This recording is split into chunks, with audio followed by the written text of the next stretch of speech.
the writers who's meant most to me over the years has been the Russian novelist Dostoyevsky, whom I first read when I was a student, and later on did some work on and wrote a book about.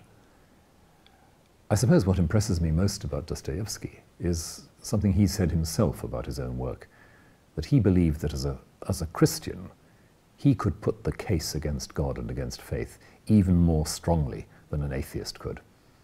And in his last and probably his greatest work, The Brothers Karamazov, he quite deliberately sets out to show that being a Christian doesn't mean you have to close your eyes to the horrors and outrages of the world. So he's got a long chapter about the horrors of children suffering, and a long chapter about how perhaps freedom isn't good for us, and perhaps we'd be better off as slaves or automata.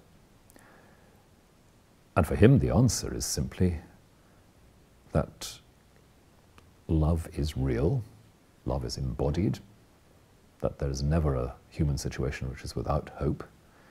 And part of what he's trying to speak about is not, again, something that makes suffering less important.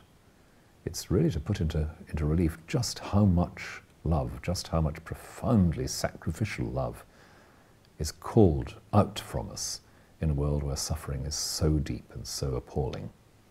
So that's part of what he's trying to do. He's inviting us to think what it might mean, as he likes to say, to take responsibility for the world we're in.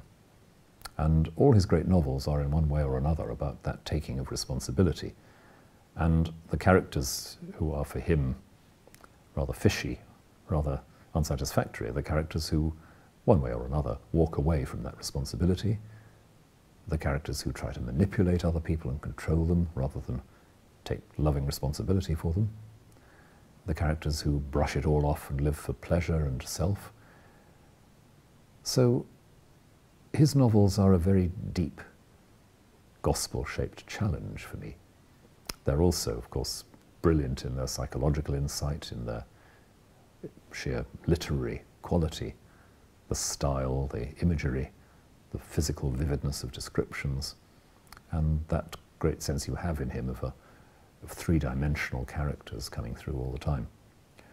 It's been a very important part of my own exploration as a theologian, as a Christian teacher, to go on engaging with those stories and find myself again and again rediscovering some very, very basic things about Christian faith. Dostoevsky was, of course, a Russian Orthodox Christian, and part of his inheritance as a Russian Christian was, I think, a quite strong sense of how God comes through to us, not as commanding, overriding, dominating, but always in humility, always in the disguise of the humblest. It's a theme that comes again and again in Russian literature, especially in the 19th century, but also the 20th, that you may expect to find God in humble form, in the faces and the lives of the poorest and the excluded. And that particularly Russian emphasis on the humility and even the humiliation of God as God comes to us in Jesus, that runs right through his novels in all kinds of ways, as does the theme of responsibility and shouldering each other's burdens. And you can see a great deal of Dostoevsky's writing as a sort of long commentary on that theme of shouldering each other's burdens, and that other theme of Christ not grasping at security, but reaching out to us in his insecurity. In The Brothers Karamazov, Dostoevsky imagines one of the brothers, the middle brother of the three brothers of the title, Ivan, who is an atheist, or at least an agnostic, protesting about the world. He says, I'm going to give the ticket back. I don't want to belong to this universe, a universe in which children suffer without rhyme or reason. And Dostoevsky lays out that challenge very, very fully.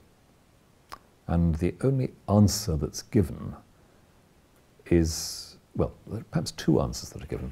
One is that at the end of his great tirade against God and the Church, his brother Alyosha, the monastic novice, simply embraces him, kisses him. The other answer is what happens with the eldest brother, Mitya, later in the book, where Mitya, accused of a murder he didn't commit, accepts the guilt for the murder because he feels that he has got to take responsibility for a world in which evil happens, and that utterly generous and sacrificial act of taking